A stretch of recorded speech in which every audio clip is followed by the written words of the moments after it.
We're back. Holy shit, man. That was a Yeah. good PP set I just had. Me too. Good as well. It was a Good. nice, strong stream. Strong stream. Gotta have him. And we found a friend. Oh, shit. Yeah. Who do we have on the show today? We have Jeremy, Mr. Alien Scientist himself. Welcome to the show, my man. Himself. Oh, what happened? Did we? Thanks for having me on, guys. And Oh, trying now we're to- stoked. I'm just we're live on my channel as well, and we're trying to reach out and do more podcasts and stuff. We had actually a big meeting yesterday with the whole science crew and stuff, and I have to post that. I'm gonna edit that down and post it.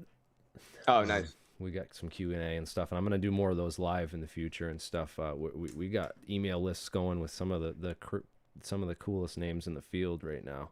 Oh, yeah? Yeah, That's yeah. awesome. Oh yeah. There's lots of people linking up and sharing ideas and arguing, and certain people dropping out and then forming different groups, and lots of disagreements on the best path forward and stuff. And I'm just kind of monitoring it all and reporting on what I see and trying to get stuff out. Get the discussion going more into the public so that more people out there aren't so afraid of this stuff and can find the real information and stay away from, because there's so much just bad information and disinformation out there, and then just the distractions. I can't believe how crazy the internet went with that freaking balloon, or that the F-18 fighter that supposedly snapped that picture of that thing that's like it was debunked as like the Batman party balloon within like an hour or so of it being posted up. And did you know about that? No, I hadn't heard about that. What about the monolith? Do you feel like that was probably overblown also? And the art project, the monolith, yeah, it got so much attention, and from people in groups that like ordinarily just don't even pay any attention to this stuff. And then I guess the people that went and took it down were like some white supremacists that put a burning cross in its place or something. Oh my God! What the heck? But the way that they took it down, though, they took it down as if they knew how to put it up in the first place, because it was like broken into sections and shit. Like, and it looked like this gigantic piece of like alien titanium or something that was stuck in the ground, like 2001: A Space Odyssey. But then they come in and they take it down, and it's just like this hollow. It's just this hollowed out It's like paper aluminum, mache and Sheet metal, paper mache, polished sheet and metal. Play-Doh. Yeah, And they used some wood supports to build like a kind of frame or structure to wrap the aluminum around, and then they did a nice job sealing the top and everything. Whoever did it, definitely had some experience with crafting metal before. Yeah, the photographer was actually standing on top of it at one point, so it's solid piece. I Sounds guess. like that Chinese torture device where you got to like sit on the thing, Like the iron bull, you mean? or like when water drips on your forehead. But it's Like- just amazing how much attention that stuff gets, and What's fun? how this stuff is kind of just seen as like it's still seen as like fringe science or kind of like spooky or almost like pseudoscience. It's too far out on the edge for most of the mainstream, and I don't think the ancient aliens have really caught up with it. And some of it's so abstract and on such an intellectual level that it's kind of beyond what you can actually do a documentary or a show on, because it's so hard to relate some of that stuff. Like, and I'm a pretty smart dude, but I'm not nearly as smart as the people that are in this group and the conversations that they're having. Yeah, it's like it's monumentous. So like when I'm trying to read through your shit, I'm reading through the stuff that you're posting to, like links to articles and shit. And I'm just like, there's so much. This is like an insurmountable mountain for me to try to climb. Like there's so much that You should have sent it to me. I should have done that. Oh God, So it's you could the learning translate it curve. from- It's like hitting a brick wall at 1,000,000 miles an hour, because there's so much material, and the way you build up to it is, I guess you have to learn like all that basic science and stuff, get to like a regular like get through all the way to like college level and through like most of college physics and math. Once you understand like the basis of calculus and some of the more advanced like math concepts like group theory and number theory, and you've gotten into like a firm grasp on physics, then you have to get into core curriculum, like reading papers and then going through the sources and all the bibliography of each paper, and then finding all those papers, reading all those papers, and then linking this all together, and that's a lot of the research. Educated. Yeah, it's a lot of education, man, and that's like I keep stressing that, like, disclosure. If you want real disclosure, it's about education. You know, And everyone's Yeah, saying that they want like the government to just come forward and be like, oh, we know this and we know that, and it's just, even if they did, it's never going to happen. It's so protected, and these technologies are worth like trillions, and the yeah, technologies that they threaten are worth trillions. Never mind the technologies themselves. It's like the oil and gas industry that there's so much billions of dollars and left in undone business that the world economy doesn't want people to be ready for you know, some of these devices like quantum dot solar cells, for example. So can you so for the uninitiated like Alex over here, can you give us just like a brief rundown of like just a brief overview of what you think would fall into that category? Like what specifically would be threatening the existence of like the current technologies that we have, or like fossil fuels or whatever? Right. Well, it's interesting that Elon hasn't paid any real serious attention to the warp drive stuff that's going on in academia and also in this fringe areas of physics, and that's kind of puzzling because, you know, his business model is based upon, you know, rockets with SpaceX and everything. So of course, you know, that's one reason you could come up with why he hasn't really talked about it seriously.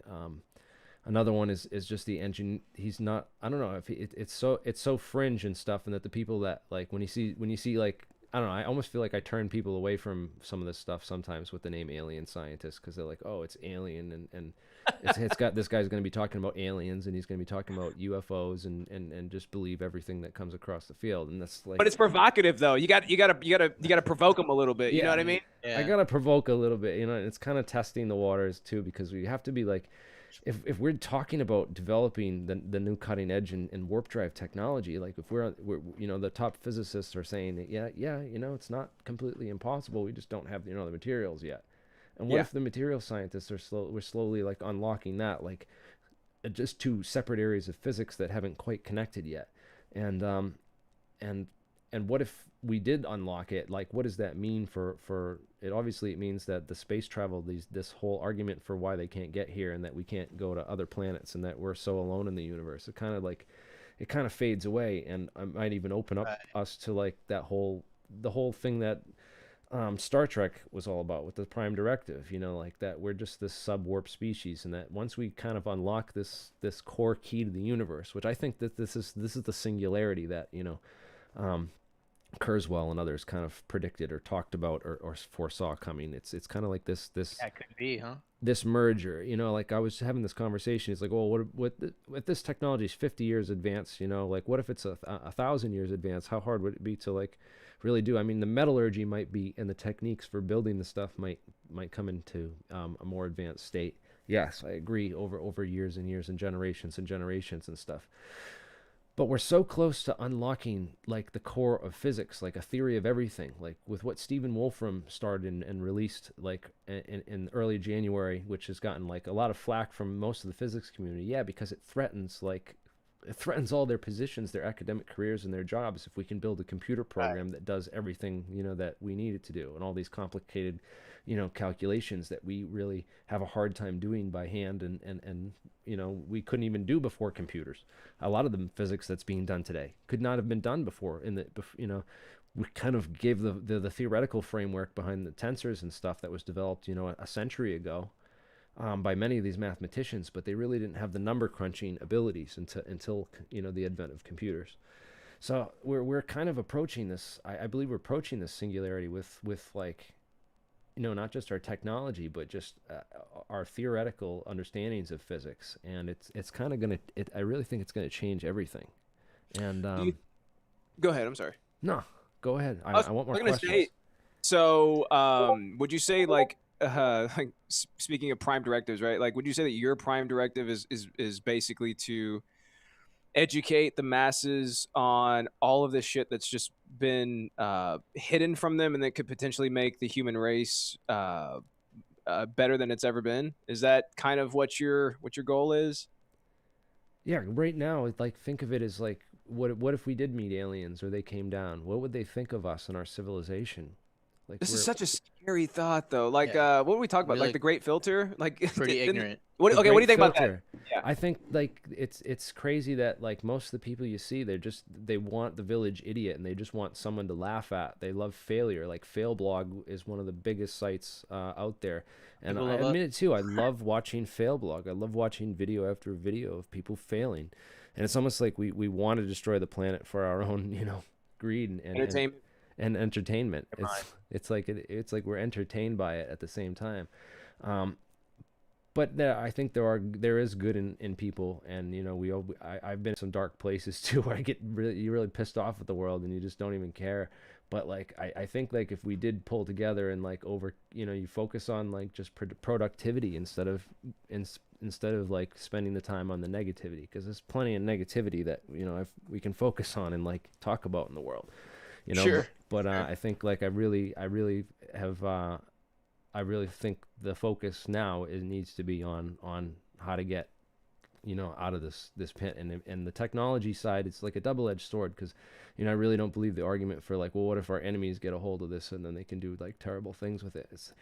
You need such capabilities in order to build some of this stuff that it would be really hard for them to do. And you can't halt progress because of that. That's just moronic. Yeah, It's like I don't want to invent fire because my enemies can keep warm also. Like, I don't want to be warm because I don't want them to be warm. like where does Fuck the them! argument end? And then there's been so much of this through stovepiping that we're realizing that a lot of this technology's kind of been hidden or suppressed, and that we've been pushed in all these other different directions. And it's sad how even our electronics infrastructure has been sold out to to Asia, who produces most of the semiconductors, and most of our electronics devices are produced in Asia, which has become a huge problem, even identified in Defense Department documents, where they've talked about these hacker chips that have been installed into hardware, these call home functions, and all these things that they found on hardware built, and they can't avoid it because these things are snuck in. The hackers and they Still almost bought a Huawei phone though. I thought real long. Bro, you would have been hard about hacked. it. I You thought would have been about it. hacked. Hacking, the level of the hacking that go, and the sophistication of it. It's So Jeremy, how upset are you with me with the fact that I have like 15 Google Homes in my house, just as far as the eye can see, just strewn about? I'm just upset. I was upset my girlfriend got Alexa, and I'm like, this thing spies on us. It spies on me. I know, like, Babe, they're listening. They're coming for us. Be careful. It's like they in 1984, you were just forced to have the telescreen in every, and you couldn't hide from it. Not now we just pay for it ourselves willingly. We go and buy we go and spend $400 at Home Depot for a Christmas present. It's like, yeah. we're doing it to ourselves. I do think the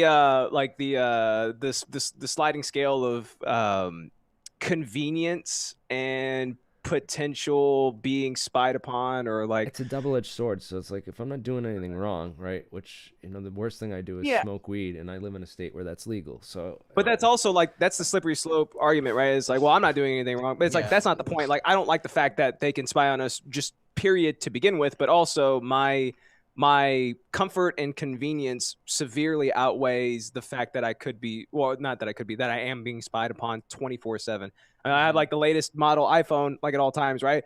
Everything that I have in this room has a microphone on it. I just bought a new flex. Google Home. It's like, that's the point, is like, we're constantly being listened to at any given time because we have all these smart connected things with microphones, and I'm not like really batting an eye at it. Right. Does that make sense? I do understand like both sides of the argument, because I'm Gandalf the gray area. I mean, look at like, him over here. I get both arguments. Yeah. But I legitimately think that it's up for every individual to decide for themselves if they want, like, where in that sliding scale that they exist. Oh, 'Cause, yeah, like, yeah. I think it's creepy for sure, but I'm also not doing anything wrong. So it's like I'm on both sides, but I also know that it's like, I want to be able to keep our rights. If we give up some rights, are they going to take all of them down the road? Yeah. Who knows? But it for me, I think like sorry to say it, I'm an American consumer. The positives outweigh the cons for me right now, because I'm not murdering people in my house. Or That we know of yet. The sheer apathy of I guess I don't, like, I care to a degree just because it does infringe upon your rights, but at the same time, like, I'm cool with the stuff that I have right now. Yeah, but you can order milk without doing anything. That's the best part about it. There's also murders that have been solved by people that have like had these cameras. Like a guy that had a Ring camera solved the murder for Oh, yeah. next door because his neighbor killed his family, and like he caught it on the Ring camera and gave it to the police right away. It's like, who needs the cops? This guy solved the crime within 30 minutes. Yeah. Yeah. So some would say put cameras everywhere. Put right? cameras everywhere. That's More the best. cameras. That's certified by AlienScientist. Thank you so much for. I'm kidding.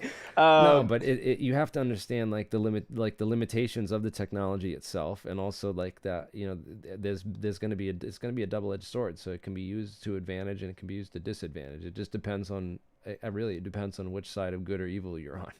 Yeah, Correct. well, That's it's also any technology, right? It's just dependent on the level of utility, also, right? It can just be utilized by any side at any point. So it's gonna. I mean, we've advanced so far in this technological age where anything can basically be used for anything.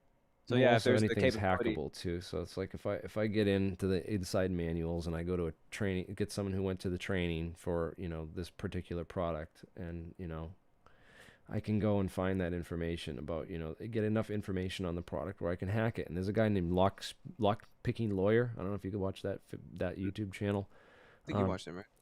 No. That guy, he goes over every new lock device that comes out. He buys it and picks it and shows a video of him finding a way to bypass it, and like shows like the ones that are unbypassable and are really good. Which is awesome, because it's like it teaches you all that stuff. But it's like, yes, you can use that knowledge for bad, but you can also use it to protect yourself. Yeah. So it's like all knowledge is like a double-edged sword. It's like you're unlocking all this, all the scientists of the time like that were creating the new knowledge. It's always been kept classified and kept kind of under wraps from the public, because they don't understand the dangers of it, but eventually it all gets out, and then it's like, who has access to it but the people that really can learn it and understand it and know it. And whether those people are crazy and want to do bad with it or not is that's completely up to them. But it's as everything shows that in this surveillance state, it's like your actions are more traceable, and we're starting to realize through like this whole new understanding of physics that quantum entanglement is real, and that everything is connected, and that when you do something and all your actions in the world come back to you, it fucking ripples out. It's really, you're just fucking up the whole world, like everything you do like that. Just by existing, basically. Well, not by existing. It depends on how you exist. Every action you make has a consequence, and it has a consequence for other people, and those consequences are real. And you may not feel them. And a lot of people, act in this world for money, and they don't care about the consequences that it does to human life or people or their families and stuff. So, yeah, it's a theoretical physics version of karma. Yeah, here's an action and a reaction. Oh shit. Oh no. All right. So this is Jeremy. This is the part where we take a pull straight from the worst vodka ever made. You can feel free to monologue, right? No, dude. It's Xenoff. Xenoff. So we have this. It's better than Coleman Spring is better. We have this funny bit, right, in quotes, where we have to hate. pour this vodka down our throats because the fans like it so much. We did it once, and then they kept wanting. They're like, do it again, and it's like, okay, so now we do it. I guess we will. God. Oh yeah, here. Let me give him something to riff on. Yeah. I'm actually I'm really curious about the warp drive thing that you brought up, because I'm totally ignorant to that. Besides, like, I guess comic books and stuff. So if there's some real shit, some really real, then I would like to hear about that. Yeah, definitely. So I thought when I first heard warp drive, I'm like, that sounds like some comic book shit too, and like this can't be like anti-gravity, because I've researched all this stuff in anti-gravity, and we got this lab going to basically do all the tests, going over all the different declassified government and aerospace documents on all the anti-gravity studies that were done. We're replicating them one at a time just to make sure that, because there's rumors out there, Stephen Greer and some of these other guys, like I think Michael Schratz made the allegation too, that he thinks in 1954 or 1955 is when they figured it out, and all the projects kind of went black around that time. And so they have this whole theory within, that they're spreading, that they already figured anti-gravity out, and there's a whole group of these people that believe that they have a secret space program, and that they've already figured this stuff out. And I've tried to research that angle and tried to find, proof in the physics. There's got to be physics proof of that. We got to be able to go back into the literature and find, where they figured it out and when they broke off. And, Right. all the stuff. And you go back and you talk to the people who research quantum gravity and the origins of it. And there are some interesting coincidences, like we have John Archibald Wheeler, who was one of the first guys that did the theory into he did a lot of different theories. He did Feynman-Wheeler absorber theory. He did What is that? It's a whole theory of atoms, how atoms exchange photons. Like, where does the photon come from? Like, where does it go? And Not Joe. I knew you were gonna say that. Sorry, go ahead. and I'm then sorry. he did a whole theory on he came up with the theory of quantum non-locality, which kind of like resolves physics in this this kind of EPR paradox that like this whole idea that quantum non-locality is one of the most interesting things in physics, because it says that like everything's like almost flat space could be reduced to this 2D wave function if we just did the right physics, and that you could do weird stuff. It basically says, that's like allows for warp drives and all this other stuff. If you were able to tap into that, you could basically fold space from here to there and warp.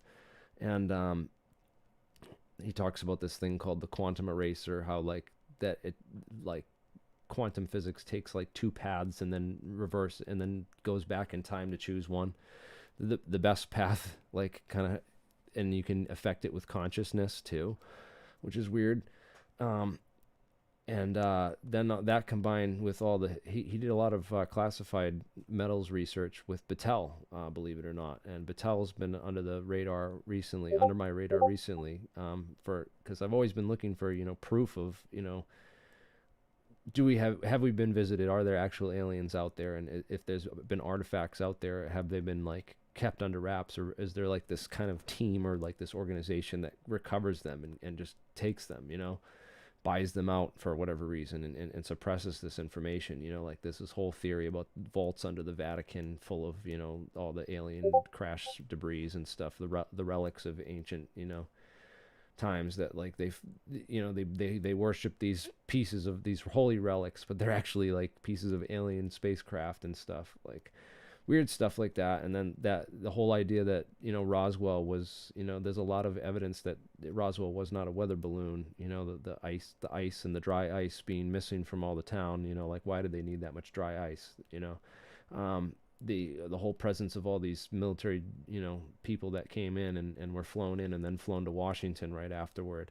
The generals that were there on the crash site that then got transferred to Wright-Patterson and worked at Wright-Patterson, and then, their spouses and other people connected them to told weird stories about this blue room at Wright-Patterson where all this stuff was supposedly moved to Hangar 18 supposedly, but there's no Hangar 18.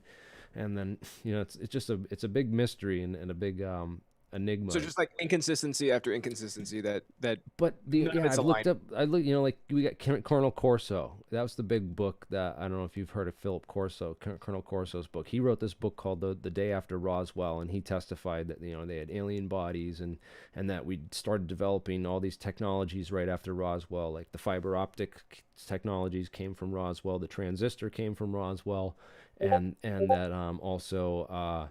He claimed that nitinol wire came from Roswell. And of all the things I investigated, like that, I didn't really look into the nitinol stuff deeply because it seemed to me like Battelle was doing a lot of the, alloy and metals research for the military already to try and come up with, stronger materials to build, aircraft out of, and also tank armor, so it's not unsurprising that, they may have come across this material. But the phase diagram for that, it needs to be so exact. In order to make nitinol wire, you need you need high purity titanium, and you need such an exact mixture of the ratio with nickel to make it. And the phase diagram under which you have to create it is so sensitive that it's really hard to believe that, I didn't get that information from Corso. Corso did a terrible job. He said, of course, he wasn't a scientist, so he, just reported what he saw from his perspective, 1940s military officer. But that was one of the big things brought up by Jack Valet recently on Joe Rogan. He's been talking about this, and I'm glad that Did you watch that one? I don't know. I'm not sure. I heard that Maybe. yeah, Valet was on with Jamie Foxx, who made that new. Have you seen The Phenomenon yet? I haven't. That's the new big UFO documentary that recently came out. And there's some good and bad cases in that, but Roswell really is the one that sticks out to me because all these rural farmers and people that really just had nothing to gain from this, they all testify that they were threatened to shut up about this, and they all talked about this memory foil material, which is super curious. And then the research that I've done into it, apparently other people have found some of this stuff out there at the crash site and pieces of it still out there and stuff, even recently or something. There's been archaeological expeditions that have found this stuff buried out there in certain places near the original crash site, which is really intriguing because I'd love to get my hands on a piece of that. But they've been doing these metallurgy tests on it. It's kind of like, and the way I described it, I was talking with some of my colleagues about this. Imagine the kind of metallurgy tests they would have done and the testing that they would have done all destructive testing, which would have like destroyed all the information. Especially, you have to think these materials are quantum in nature; they're built like atomically.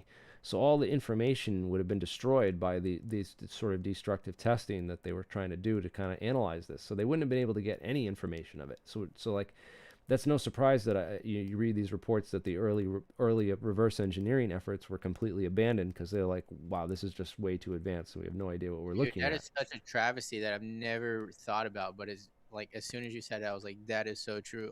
Any kind of like scientific testing that we would have done, it's all like, let me scratch it. How hard is it? Like, let me pour acid on it. How it just like shatters and engulfs in flame. All they tried to break it. It wouldn't break. They did a propane torch on it, and they found that they held it on one end, and when they heated the other end, the other end heated up instantaneously in their hand and burned them. Like it transmuted. It was like a instantaneous thermal conductor. It was like a thermal superconductor, which is the electrons were blinking in and out of existence from this side to that side because it exists on a wave function. It's also this amorphous metals. These that could be right. It's these shape retention alloys and these metals that have the ability to flex and bend and then retain their shape. They have some weird electrical properties as well. Apparently, I don't know if it's a consequence of that or just their construction on such a hyperfine, perfect atomic level. But that whole thing is interesting because those materials wouldn't have been able to be constructed and don't fit with anything we know of back in 1947. Yet we have numerous people, including we have the names of like at least 2 different Battelle scientists that report this stuff, metallurgists from Battelle that said they saw this material and they worked with it while they were there, and then they'd never seen it again, and they don't know what it is or where it came from. And there's other pieces of stuff that like these, destructive interference. Imagine a holographic 5D crystal memory chip, right? Crystal memory. We're now developing like 5D crystal memory.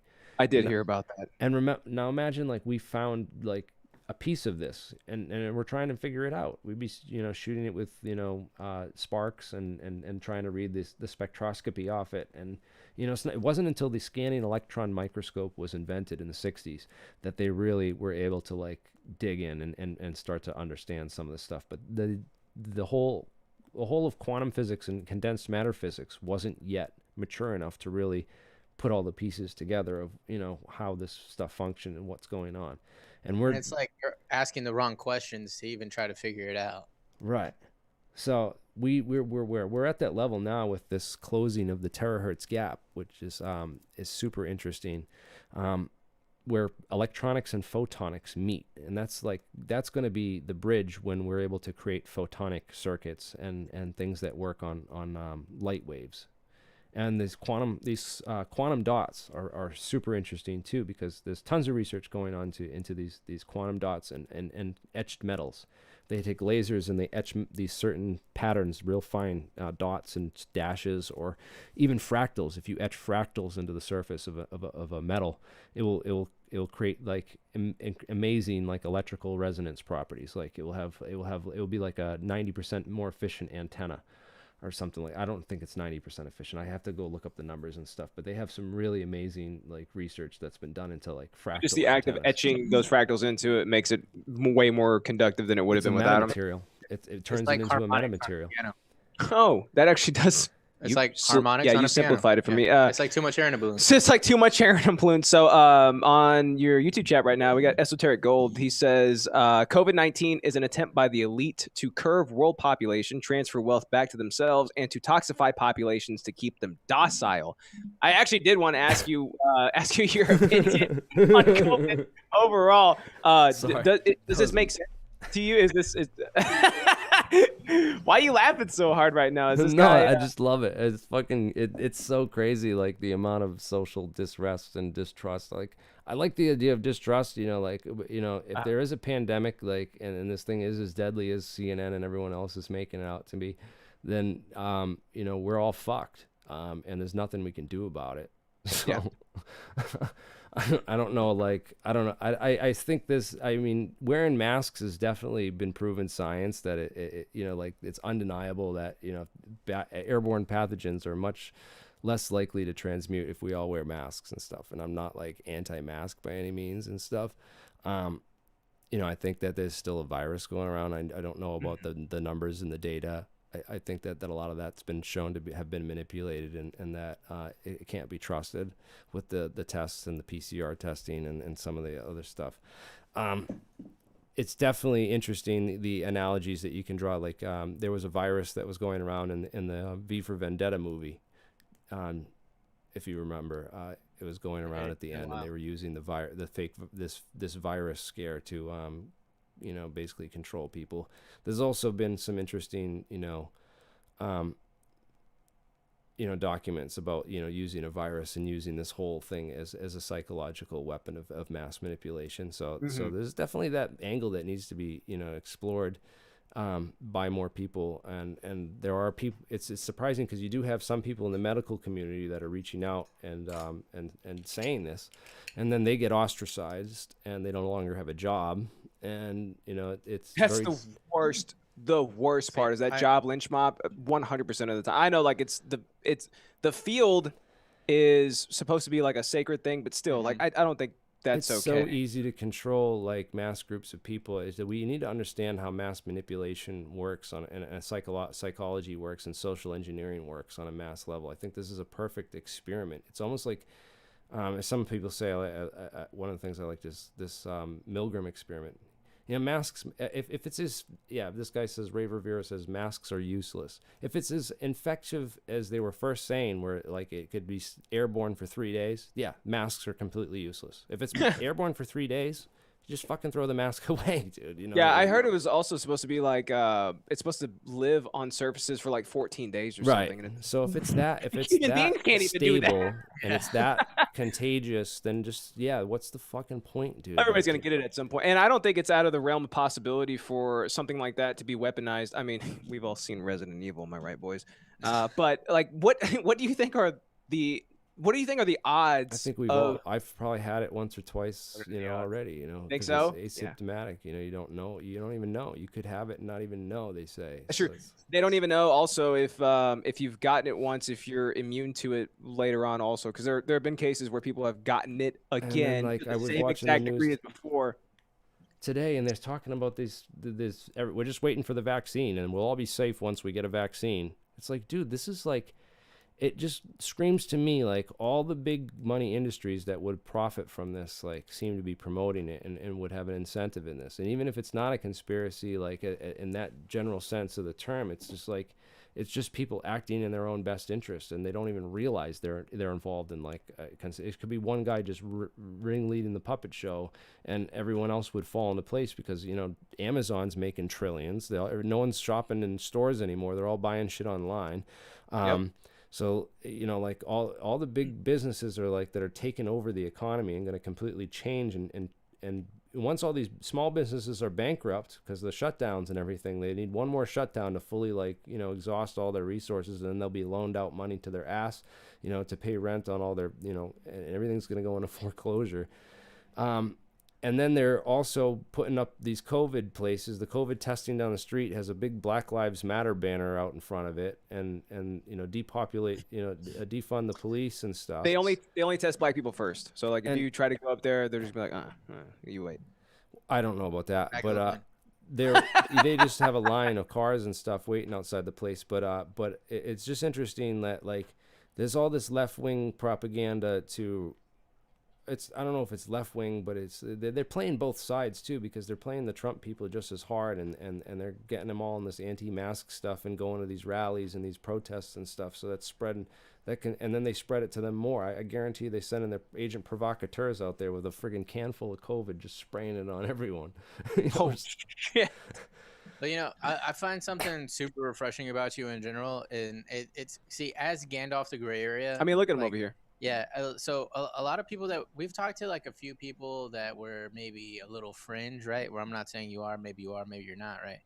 But a lot of them are like, Why'd you wink so many times? they're like, look, sheeple, here's the truth. Yeah. This is the really real, right?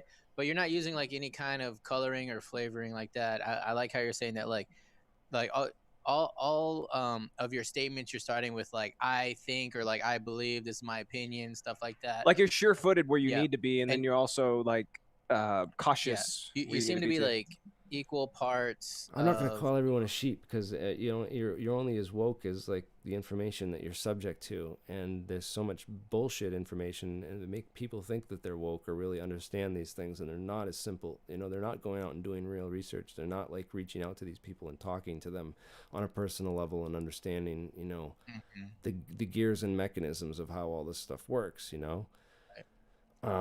Which I think that's I don't know. You have to be open-minded, but you can't be, like the thing with science is you have to, I don't know. I think I'm more open-minded to the possibility that, that there might be something more sinister afoot with this whole COVID thing. Just because I've seen how easy it is to manipulate, the scientific community and to sway them with, beliefs and how they all follow authority. It's like a Milgram experiment. Someone had pointed out this whole experiment to see who will follow and fall in line with authority, and who won't. So like there was all these fallacies. Yeah, there was all this false information that was spread about this virus. That was like there's been so many factual inaccuracies that the media has told us about this virus over the past year that I don't know what to believe anymore.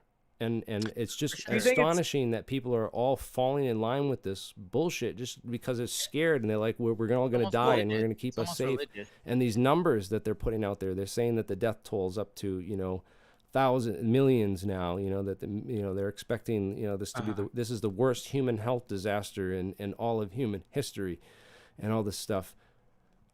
What's going to happen when I don't know what's going to happen when the food runs out and we're all fighting. I really see like bad things coming Cass around the knows what'll corner.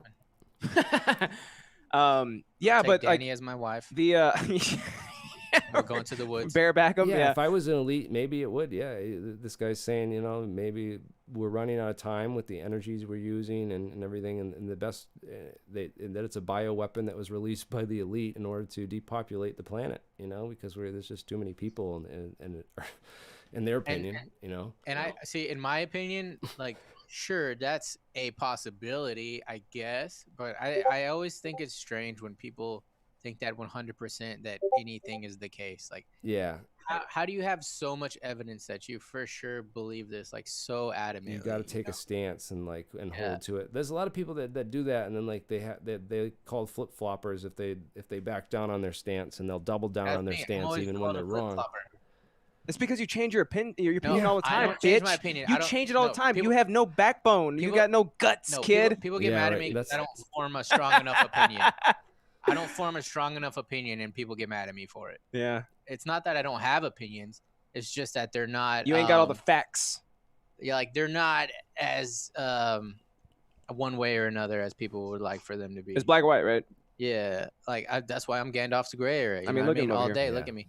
I think you have to be equally open-minded and pessimistic, like about everything, which doesn't make any sense. But because I think if not, like you're gonna miss shit. If like I mean, both sides. It's almost religious of like 100% like nah this or 100% yes this.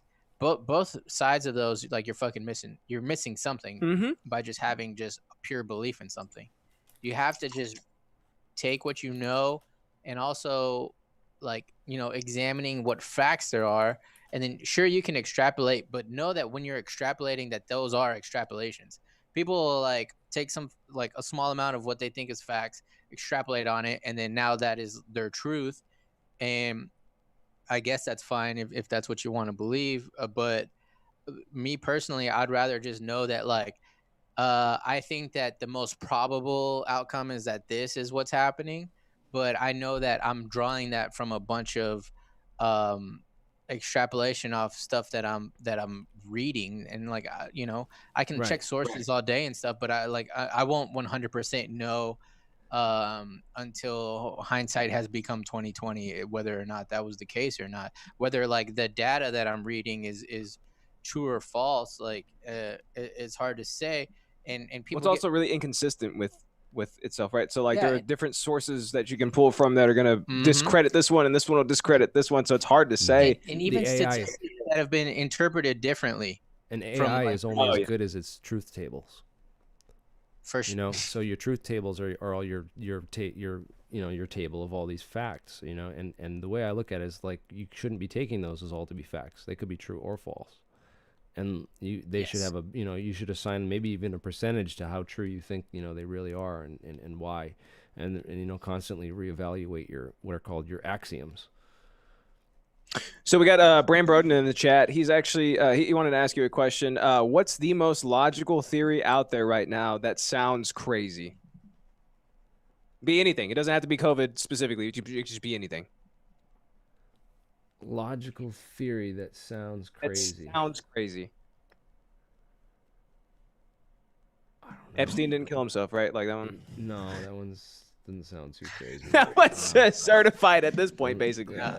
I would, if you can, I would like to steer us back to What about the gay frogs one? Like there's actually some. Yes. Yeah, that was a cool one. That's that's probably the most craziest sounding one, because when AJ's sitting there talking about the gay frogs, it's like, he was actually basing that on a real scientific study, and that's some real shit. That these these things that they're putting can induce these hormone levels, weird hormone levels. They have effects, and it's not really well understood, the human endocrine system either. So I thought that one was interesting. All right, so there. Is that satisfying? The gay frogs. There we go. I love the gay frogs theory. We've always loved it, and you also put it. Bram Broden. You put it into terms that I think our ridiculously autistic audience could understand too. I'm sorry. and our frog brains. Yeah. Also our, How deep's a frog pond? Yes. Knee deep. yeah, it goes as deep as this conspiracy goes. So hey, what do you think of the work of To the Stars Academy of Art and Science? Are you? I know recently, I don't know if you've recently turned on the website. What are they working on? What are they doing right now? Well, they don't do shit. That's the problem. Tom DeLonge doesn't do shit ever. He made music at one point, then he kept making music, and then he started doing this shit, and then he's made a show and he's got some books and shit. But it's so hard to follow this weird knot of shit that he's consistently doing and then dropping off of. So I don't know what they're Pretty doing. sure he went on Rogan to get some hype for that, But he just got laughed at and ridiculed the entire time. It was pathetic. It's sad, man. You know what? I feel bad for Tom. You know what? I have to actually say something, because we had an email going when Ed Fouché was alive back in the day, right? Tom DeLonge mailed Ed Fouché, and then he forwarded it to me, and I basically was like, my response was, bullshit, this isn't the guy from Blink-182. If it is, Blink-182 sucks. And I'm pretty sure it was really him. And man, that just goes to show you, you gotta be I don't know, everything's I'm pretty sure it was him, because he wrote about secret machines, right? He wrote Secret Machines, and he had Ed Fouché mentioned in the book, and the TR3B and everything in that book. And I know for a fact he was researching that shit at the time for his book. So apparently he was like investigated by like the CIA or something during like the early years of Blink because he was doing the same shit. Like Black helicopter. he was emailing people and he was like just reaching out for answers. And there was like a part in one of their documentaries where he showed like his library, and it's just like floor to ceiling books about shit like this, where he's always been into trying to figure out the truth and trying to find out what's going on. So from what I've heard, he has always been like balls deep in this game. Yeah, the thing is, he doesn't have a real good he studied music and he became like a punk rocker at like a young age and stuff, and like, you know, he didn't like go to school and study math and physics and really get a good filter for like where the bullshit is and what's like, like a scientific philosophy really is what he lacks, and you know, so it's a shame that, you know, if you're listening to this, Tom, or you do watch this at some point, man, you know, I'm sorry for, you know, dissing your band and everything. I really don't like, you know, we don't have to agree on your music. I do like punk rock. I'm like, I'm more a Green Day fan and I like the Sex Pistols and you know, a lot of real early punk rock, like the New York Dolls and real punk rock is what you like. Not Like pop real punk. punk. I don't like the original punk rock, you know, like, I don't know, I like the real roots stuff. I like, you know, Iggy Pop. you know, first wave ska, blue beat, and, you know, Buster, you know, Prince Buster, and all that kind of crazy old stuff. I don't. I'm big into old music and music and stuff. Not really a big fan of that like. I don't know. I was older than that, and that was made for that, you know, younger teenage, whiny, emo music kind of stuff, and it just wasn't my scene, Tom. And, you know, I'm sorry, I'm such like a dickhead. That's our bread and butter, baby. That's our bread and butter right there, baby. But you know, like, and I do have skepticism of TTSA and what they're doing. But you know, what's interesting is we've got this big email list going, and Hal Putoff's now in like being CC'd in the whole big email list on some of these emails and stuff that are in these chain emails that are going around on some of these propulsion discussions. That so you guys are like tangentially affiliated. Basically. Right. So and Elizondo is also in one of these emails too, which I thought was cool.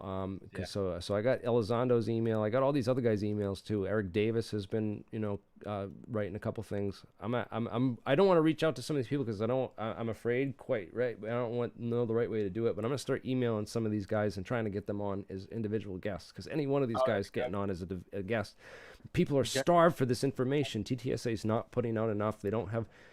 You know, they've been putting their foot in their mouth every time they do it, and it's really, you know, I think like the way that I could do this is like, because I mix a deal of skepticism and curiosity, you know, with curiosity, because we have to, you know, keep an open mind and be curious to these things, but we also have to, you know, keep a deal of skepticism, because Hal Putoff, you know.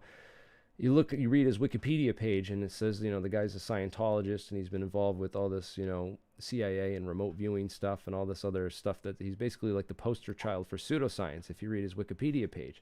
But the guy's done some really interesting. Scientology, right? That's the most pseudoscience that you can get. Yeah, like Scientology, you know, and so it's like, the Scientologist guy, but he's done some really interesting, you know, papers on you know, on polarizable vacuum approach to general relativity, and, you know, this whole idea that, you know, the speed of light may not be constant. If you can change it locally, then you could break the speed of light, and you could create a warp drive that could actually break the speed of light if you just change the speed of light in front of your craft before you, with some kind of, you know, way to do it. And it's interesting that you know, that whole thing that came out with the microwaves. They're doing this directed energy where they blast the area in front of the craft with microwaves, and it creates this supercavitation bubble where like the craft falls into this hole that's created because it superheats the air, and it causes it to expand out of and removes it from the area in front of the craft so quickly. Like you're in a balloon. It's like you're in a balloon, and it's just sucking you into this hole that you're creating in front of the craft. And they're able to break the sound barrier and do much higher than the speed of sound, like Mach 20, I guess, with some of these things they're able to do, because they're removing the air resistance. They're moving all the air in front of the craft with lasers. Sorry, I didn't mean to cut you off. Can I jump in here? Yeah, ask a question, man. It's your fucking show. What do you mean? Dude. I'm just but live streaming it simultaneously.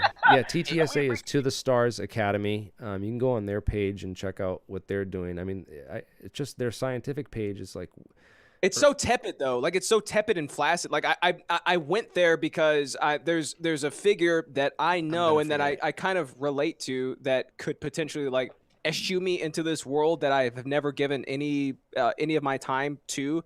I've never devoted any of my time to learning about this. And when I go to the website, it's like, what the hell is this shit? Like this looks like this is the worst website ever built. I'm not learning a single thing here. And also it looks defunct from like 2015. Like there's nothing here. Alex, what were you saying? I'm sorry. Yeah. Also, earthtech.org, that's Hal Puthoff's website. It has a lot more scientific information and scientific stuff of some of the stuff that he's been working on. But his cold fusion page is like, I mean, I went to the colloquium and I met some of these guys at MIT and the team working out at MIT, Hagelstein and Schwartz, and then I went to some of these colloquium conferences to get like to see what that cold fusion stuff was all about, because my professors in college told me that cold fusion is pseudoscience and it's a bunch of nonsense and stay away from it. But when I went to those conferences and met those guys, that they're not pseudoscientists, they're not chasing bullshit, they're working on something real. And their whole the whole theory and everything that was used to debunk that, this guy Huizenga was he wrote one of the most damning books that kind of destroyed cold fusion, and he was a nuclear physicist, and basically said that they would have created gamma radiations if they were fusing deuterium or hydrogen in these tabletop experiments, and the fact that these gammas weren't produced and that shows that they're not really doing fusion. And then later Hagelstein showed this theory of how they can use bremsstrahlung radiation to divide up those gammas into a bunch of smaller photons and phonons, and how it could be distributed into the lattice using bremsstrahlung radiation, in these sort of lattice confined fusion. So as we're learning more physics or getting a deeper understanding, we're seeing that these are scientific anomalies that didn't go away. They did some experiments to try to debunk it because it didn't fit in with modern scientific models. But it didn't go away, and 20 years later, these experiments and this whole community is going strong. Measuring, and they're not mismeasuring heat as the mainstream physics community would like to have most people believe, which I thought is it's intriguing, and that's kind of shows me how easily the mainstream can be manipulated, especially with what happened with cold fusion, and how it's still not quite taken seriously. And then when it started to get taken seriously again, it was kind of hijacked by this guy, Andrea Rossi, who was a fraudster. And kind of the media paid all the focus and attention on this guy, Rossi. And made like cold fusion about this fraudster. And so that everyone thought that cold fusion was a fraud. And no one really looked into any of the other scientists working on it or their work. And that's kind of, I don't know, it's kind of interesting how that was orchestrated. So that's actually a good segue to, if we can rewind a little bit, when you're talking about you believing that the singularity might possibly be, coming up soon, and how it's on its way here. Academia is kind of like resisting it, right? Because I don't know, maybe they've built tenure on it or whatever, what have you. So can you cite some of the physics that you've been a fly on the wall too, that is I know you've kind of been doing it, but maybe like a little bit of a deeper dive into some of that physics that so far people have been just completely like naysaying that it's starting to look like it's actually the case. Like right. One of them was like the warp drives. I still want to hear more about that. The vacuums in front of or not vacuums, but the microwaving the front of the craft to right, create using microwaves and blasting microwaves to create energy. That's a thing that people can look up. There's an article. I can send the patents to you. I'll post the patents in the description of this after the show of my video and stuff to some of post that them in the Discord too. I see that you guys just joined the Discord also. Yeah, post them in there also, because this is shit that we would love to take the time to dig into. We didn't. Here's the problem. Yeah. So shit like fringe shit like this, we don't know where to look to sink our teeth into without stumbling upon some sort of article about. You're gonna find bullshit. You're gonna find bullshit left and right, and that's all you're gonna find unless you use the right search terms. And then if you use the right search terms, it's gonna be some stuff that's like you're not going to understand what you're looking at, and that's why I'm here to explain it to you. Why So let's get at it, right? So this guy Alcubierre, right? He was a friend. I think he's a French or Italian physicist. He was a big fan of Star Trek, and he was a grad student studying general relativity theory. And he was like, dude, I want to figure out how to, some warp drive equations and figure out how to, find solutions that satisfy, that can do warp drive but satisfy GR, Einstein's GR. So he did, and he published them, and that started the whole, the Alcubierre warp drive stuff. So then all these other physicists came along and said, well, you can't do this because of this, and well, maybe we could if we use this. And then, it got to this point where now there's a guy named Sonny White, Harold White is his real name, but he goes by Sonny, and he's from NASA. And you can look him up with, I think, the Thunderbolts project, or what's the name of the. There's a project that's going on with NASA, and NASA's working on, kind of doing some very back burner research into this right now. It doesn't have the kind of funding that it needs, and NASA's in kind of a bad state, anyways, in the budget and everything. But they are researching warp drive. This guy Sonny White's in it. He was at the conference and presented at the last AAPC. Was it AAPC? Hold up, let me get this right. I always do bad. I always mix up acronyms and letters in my head. Don't mix it up. Don't lead us astray. Okay, we're trying to learn. If you go to Todd Desiato, right, who's this one guy, he's wrote a lot of these papers. Todd, yeah, Todd. I know Todd. Todd Desiato on all this warp drive. So SSI is Space Studies Institute, and this was APW. So it was the propulsion workshop. Yeah, it was a propulsion workshop conference. So all the top propulsion physicists who came to this conference, they're pretty much talking about warp drives and building a UFO, and they're not afraid. They're not like really talking about UFOs, like at least not on the level that people. But they're not afraid or thinking outside that they're a complete impossibility that we might be alone, especially with what we're trying to engineer and what we're trying to put together. Does it frustrate you that like the whole like UFO and aliens and that whole anything like linked to that has been so stigmatized to where because there's so much bullshit out there. It pisses me off to no end. Yeah, that's kind of like where I stopped fighting it, because just giving it more attention is just feeding they just view me as a troll, and I turn all those people off because they're like, oh, this guy's just a troll, he's a non-believer. That's why like I don't even do debunking anymore. It like got to a point where it was like too easy, and I'm just like, I do a little bit of debunking where it needs to be done, but like I don't waste my time on it. I don't sit there and make it a focus because there's too much real shit going on. Yeah, that's kind of one thing that I sort of realized while through the course of us doing this podcast. It was like at the beginning of the show, like I kind of still do it a little bit where I do all these like not like these disclaimers and shit all the time. I just want to. Doesn't fucking matter. We mostly just fucking joke around and shit, right? But like the people that are gonna be our audience, and honestly, the people that we want to be our audience are not the people that are going to, I guess, take those sort of stands. And like from your angle, those type of people aren't the kind of people that would even be open to a debunk that you would give them that would be completely they'd be so staunch and logical. And dig their heels in and shit. I don't care. Like the people I showed them that balloon was like as an identical visual match to the Batman balloon, right? Let me find that picture. I'm gonna load that up so I can bring that up in the chat on my feed, right? It's also the shape of the Mylar. It's done for cap balloons, and there's a couple other balloons that they use the same shape. So they have a blow mold where they put 2 sheets of Mylar in, they blow it into this mold, and then they do like a heat thing which seals it on the edges, and that's how these things are manufactured, right? So they do a standard shape. So this is a standard blow mold, but it's probably used to make this Batman balloon. But I guess some people found a cap balloon and a bunch of other ones that also match it. Where are you posting it at so we can see it? It should be up on the screen on my AlienScientist feed. Oh yeah, I do see it now. There you go. I can send it. Oh, the Batman.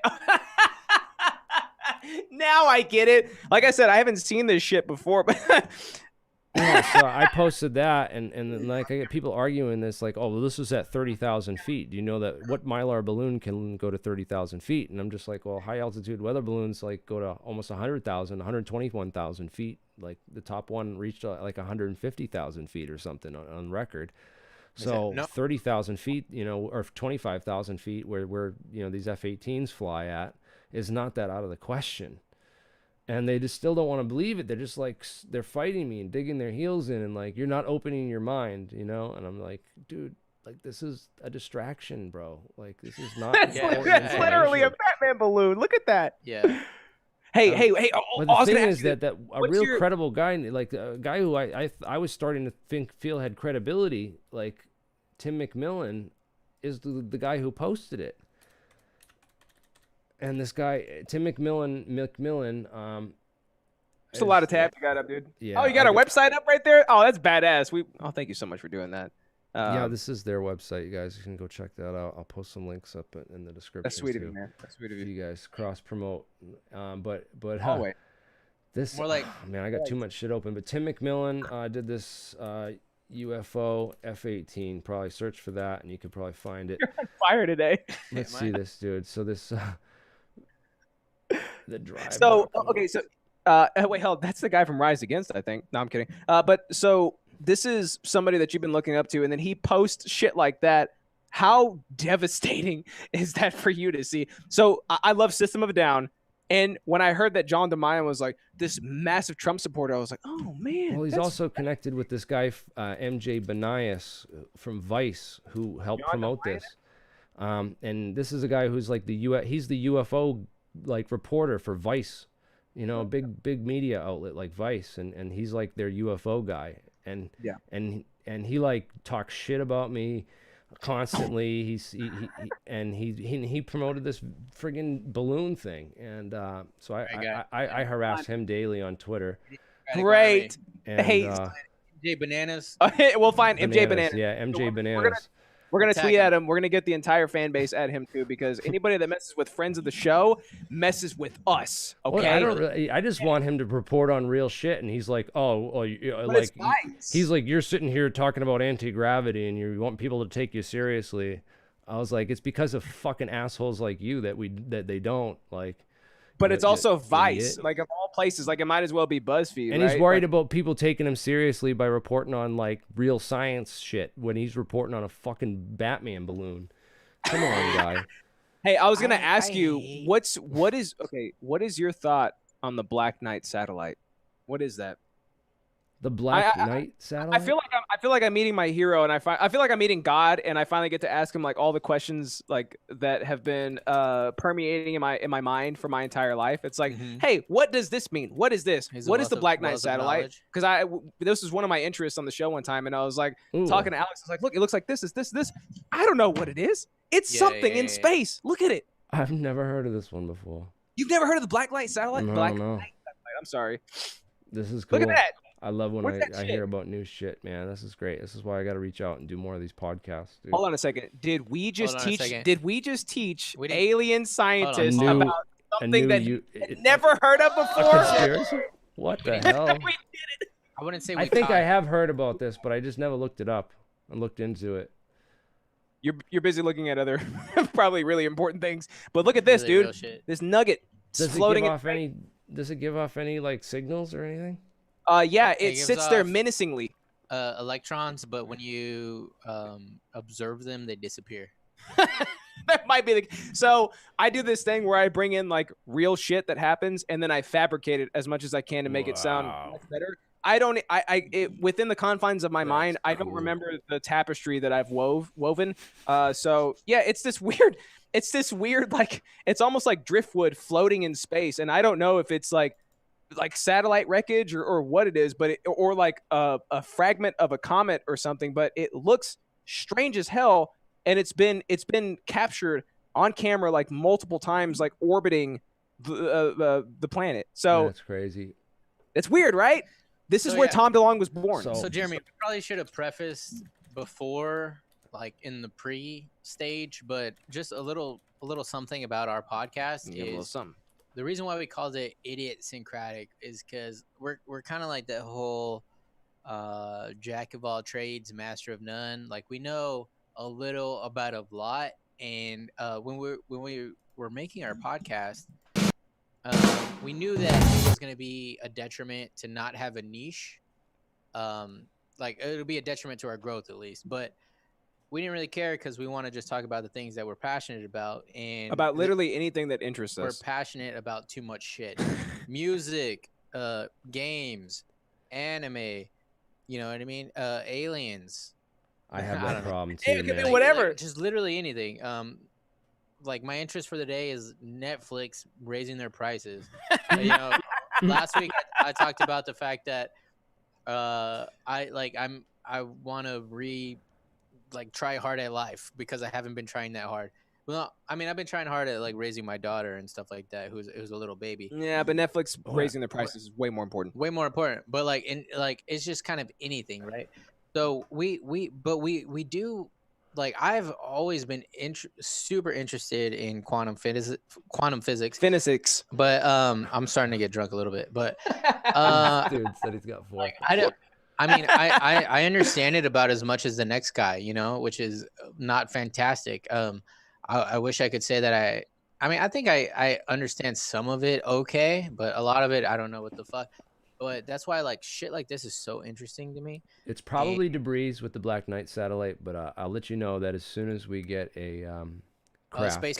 we're gonna go check it out. And Yes, they're gonna go check it out. Yes, But yeah. So my question is like Couple primarily like Jokey Jokersons. send us some money. Primarily a Jokerson. So, you know, I think you seem to be a good sport if we get to like Jokey Jokerson. Oh, he's great. No, he's a good guy. He's a good guy. just- Yeah. be I mean, cool. he saw us play. bro, he be saw cool. us play the N-word over a loudspeaker at somebody's job in the Oh, warehouse you did that see they that. Oh work my in. God. So- I I think I apologize. just tuned in for that. I was like, yeah, these guys are crazy. Who's crazy? Justin's crazy. we just like to have fun is all. Yeah. But Yeah. That's it. yeah, no, So, thank you for being a good sport about it. If anything, so I just want I'm to gonna take a moment to plug minds.com. Go to minds.com and check out minds.com if you don't know about Minds already. It's another social network for people that are interested in exploration and this kind of topics and stuff too. Where do you want us to link you specifically at? Just your Twitter, or do you got a site that you want us to link you at? Yeah, check out Alien_Scientist on Twitter, and you can also I set up a new Discord server. Also, I'm Alien Space Scientist number 0125 on Discord. Yeah, that's on your Twitter, right? Like you got that pin. So I'll post that link also. Like I'll post all your links and shit in the show description. But there's a couple of and we'll do like a full on plug at the end of the interview also. But there's a couple of things I wanted to kind of rapid fire at you, and I gathered all these from the fan base. How are you on time? Are you still good? Yeah, I dedicated most of today for doing podcasts and stuff. Oh, perfect. You're the man. Dude. So we reached out to the fan base, and again, these are slightly autistic. I think they're also called gaytards, is what they call themselves. But I think that's the libtard version of the word of that. What it should be. Yes. So they posted a couple of things in the Discord that they wanted to know. They wanted to know a little bit more about. They wanted to get your take on it because they also have. By the beard of Odin. They have inquisitive minds, and they want to know if the shit is as black and white as it seems, or if there's something possibly more sinister behind it. So, what do you think happened to Amelia Earhart? Ooh, that's a good one. Yeah, is it?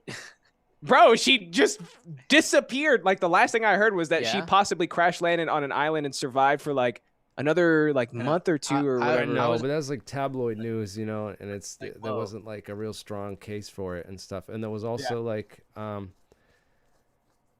there was also some rumor that the Marshall Islands, that she had been there or something, and like that people had seen her. Yeah, that's what it was, right? I think there's some crazy thing on her. I really don't know. I always found her story fascinating. But it's one of those mysteries. It's like, damn, we're never gonna know. No, we won't. It's like, Isn't that What if we frustrating? find her plane like wreckage on the bottom of the ocean? Because the ocean's so unexplored, like that we. Oh, This yeah. trench?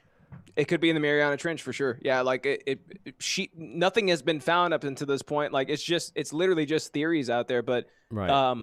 The circumstances of her disappearance.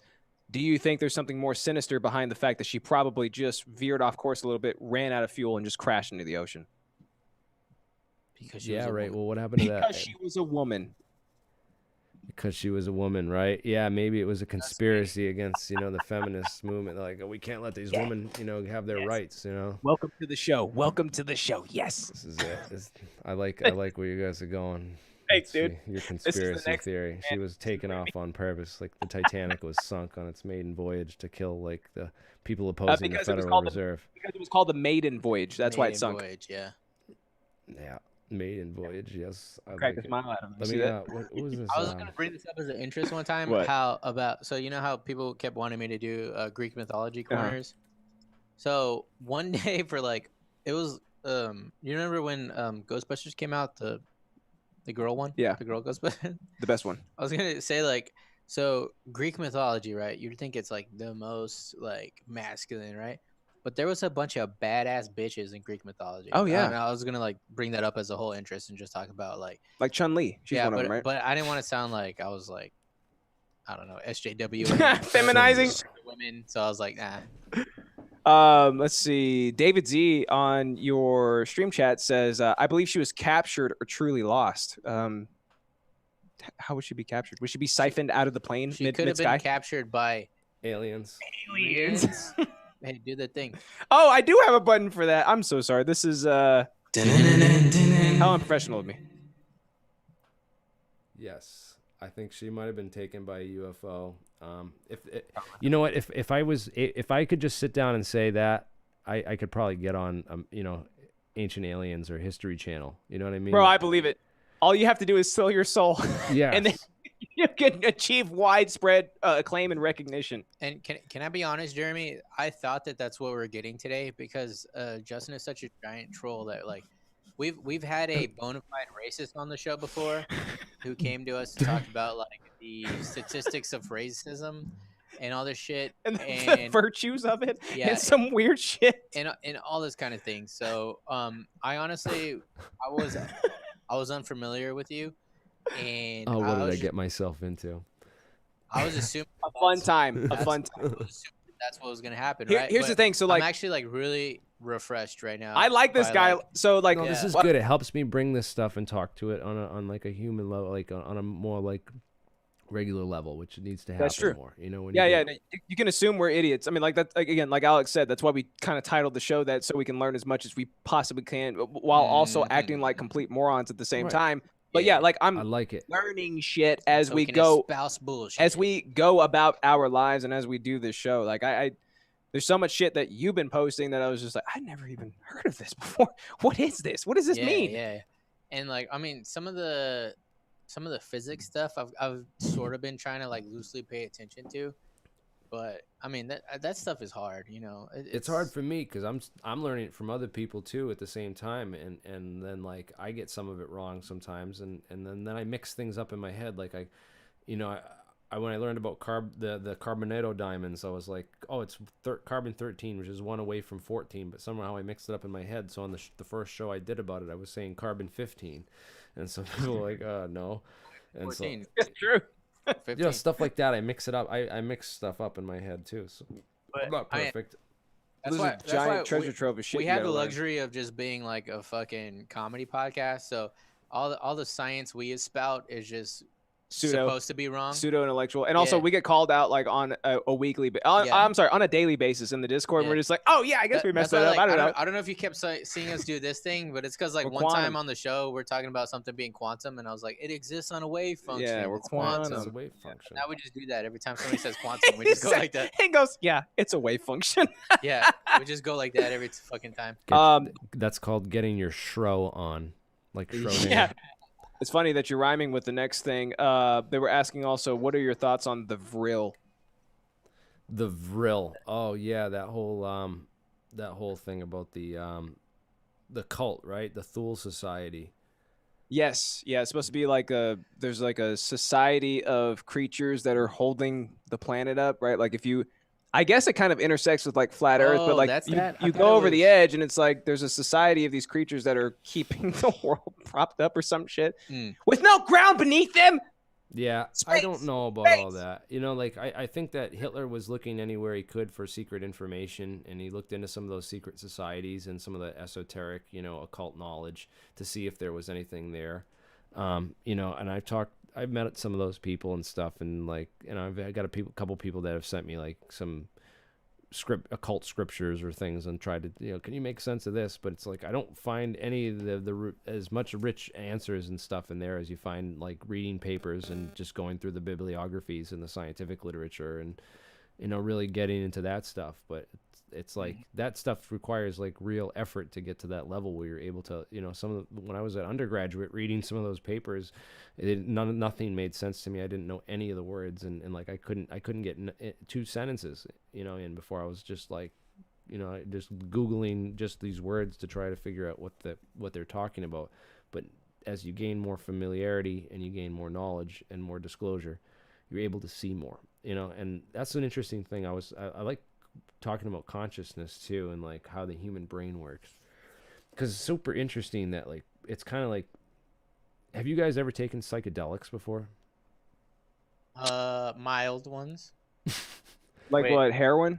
I haven't. Well, So we take heroin on guess like a I'm not daily like- basis. So is that what you mean? no, that doesn't count. That's Have you an opioid. no, like Joe Rogan, have you guys ever done DMT? Yeah, It's like no, every no, single no, time. no, You guys ever had elk? No, I haven't No, done any- but apparently like there's all these messages coming at your psyche, right? And you have this default operating mode that kind of filters out all the bullshit or what you think is not important messages, you know? So you're constantly just filtering stuff out you're not even aware of. You know how like when you learn about something new or you start talking about elephants, suddenly elephants just appear everywhere and stuff? Oh yeah. Yeah. You know, that might be like this sort of weird, you know, aspect of some kind of quantum entanglement or something, but it could also be like, I think, you know, that you're just, this stuff's out there, but you're not aware of it until you, because you're just filtering it out. And that when you remove that filter, you're looking for it, you're aware of it, it comes through. So there's so much stuff that we're not aware of that we're just filtering out on a daily basis. And that just seems like unimportant to us. And it's just amazing that like we see that Batman. So many people saw that UFO, and because it was filmed by a pilot from an F-18, they just like clung to it. Yeah. And that occupied their spectrum of concern. Their whole default operating mode was like, this is important, and not, you know. So it's just interesting. I try so hard to figure out new ways to like turn people on to, you know, better information and stuff, but it's not easy. I fucking love that, man. Like I know I'm probably starting to get drunk because like when I get drunk, I Look how get, drunk he I is. get very like Sentimental. like you're my friend, bro, and stuff, you know. But it was like Not live. I really like your train of thinking. It's like I kind of hate talking to like intellectual people for the most part. That's why he doesn't like doing a podcast with me. Yep, that's That's oil and vinegar. why I hate Justin. Oil and vinegar. That's right. No, but You're vinegar because you smell worse. I do smell worse, but it's because I'm more ethnic, right? Oh No, you shit! said it. You said it. I didn't You're racist. say anything like that. No. We're both Mexican, by the way. we're I know I both- don't we're look both it, Mexican. He's Justin Gomez, but yeah, by the way. But anyways, no, I forgot what I was saying. that's what happens when you get drunk, dude. Dang it. You were gonna No. say You're getting Go all ahead. sentimental and, you know, you're feeling. Oh feeling no, all I this- love like, I love, the like, everything estrogen about- starts flowing in.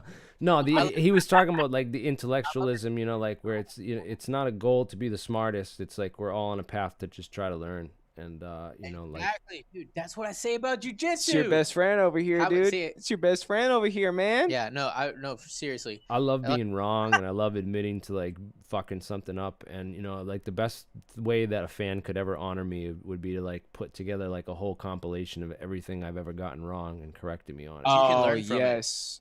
Oh shit, we have those. It's called flapjack cuts. Yeah, right. That Every would be episode. great. That would be Every great. Hey, we'll get you one of our editor that cuts. Dude, it's so inflammatory because like he'll take our entire episode and then cut it down to the most idiotic parts of us, And, like making ourselves look fun of stupid. us. Yeah, he'll also like throw in jokes and make fun of us, and we post them because they're hilarious. You know, Yeah. we'll shoot the And info over. we pay him to do it. Yeah, also. yeah, we pay him to make fun of us. That's Yeah, we'll shoot his awesome. information over to you. You're gonna love his shit. But no, I love that. Do you know anything about Brazilian Jiu-Jitsu? Yeah, I think I watched the Way, whatever that movie, Banana Way, one time. I think I. You talking about the Nick Cage? Capoeira. Capoeira. Oh yeah, no, I don't Yeah, know the dance nothing. fighting. Close enough, right? No, Close but so. enough. Oh no, the Ong Bak. Oh yeah. That's Muay Thai. Muay Thai. What jujitsu is? It's actually an offshoot of karate. Nope. No. Nope. Oh, all right. Well, Nah, but so like I'm drawing a lot of parallels to what you're talking about. So one of the big ones that I've always found fascinating is that when someone is like a black belt or like above black belt, people can't even comprehend how good they are unless they're like closer to them. Like the closer you draw towards their level of skill, then you can realize how good they actually are. Because someone who is untrained or a little bit trained or like moderately trained, they all they can tell is that they are phenomenally good. But in your brain, phenomenally good is just like it's just like whatever 100 is. Like I don't know what it is. It's just 100, right? Right. But as you draw closer to being able to actually observe their level, then you're able to actually understand how good the intricacies of what they're actually doing is, right? And so I feel like there's so many parallels to this kind of thing where It's a your lot of knowledge tree, and it's like whatever you dabble in build, and you can build a bunch of bullshit into nowhere, like, and you can go down a rabbit hole into like some conspiracy and like build whatever you feel like you can just imagine things in your own head and then go look for them and create them out of nothing, infinitely. And the big parallel I want to draw though is like it's these white belts, right, that dip their toe into the world Into the and pool, yeah. and they will kind of consider themselves experts because like they've kind of read a couple of things, so they know more than just the general pop, right? But the more like if they were to actually do the legwork and maybe like not just read papers from one side but also the other side and learn more about the actual physics of the things and read the papers, they would probably get a little closer to the actual bigger picture. But the problem is they're closed-minded. But I don't know. There's just a ton of parallels, and I'm just loving it, and I'm just ranting. You guys, about the white belts who dip their foot into the pond and think that they're kind of like experts. You heard of the Dunning-Kruger effect? yes. Yeah. Educate. Yeah, the peak of Mount Stupid, like you like your confidence versus your actual knowledge. Yeah. It's spawned many memes. Right. Yeah, exactly. So it's like they take a couple courses and they like, think that they're friggin' king shit, and then they go out in the real world and then I got this reference from it was like American Dad or Family Guy or something, but because there's this thing that happens when there's a white belt who's been there for like a few months, and then a new white belt comes in, and they're like, "Here, let me show you around. Let me like teach you like everything." And they start telling them all this stuff, and half the time you walk by and you're like, "Dude, that's wrong. Like, why are you telling them that?" And it's I would say it's like You don't judo chop them in jujitsu. they're like the tallest midget. Oh my god. That's Family Guy, I think. I don't know if you can say that. I think it was Family Guy. That's a slur. Well, I'm Mexican. No, Little person. I'm pretty short. That's true. So I guess we can say it. I'm pretty short. Yeah. Pacific And Coast. the last thing that the fans wanted to ask you before we let you go was why has Alex fallen from grace when it comes to his jujitsu? Wait, me? Yeah, and working out. Do you happen to have an idea on why that would be? Why would he do that? Why would they ask that? I don't know. I don't know Alex well enough to give you a definitive answer on that. Sorry. Okay, he's playing it safe. All right. I feel like he's got the answers though, but he's got to back them up. He's got to make sure that he can verify his sources before he actually gives a full on answer why that happened. Where are you guys from, anyways? Texas. Texas. Nice. Yeah. Cool. I'm in Rhode Island, and yeah, man, cool. So, any other questions, or anything else you guys wanted to talk about? You guys want to wrap it up at an hour and a half here, you think? Yeah, we can go ahead and wrap it up now. Thank you so much for taking the time out just to be on the show today.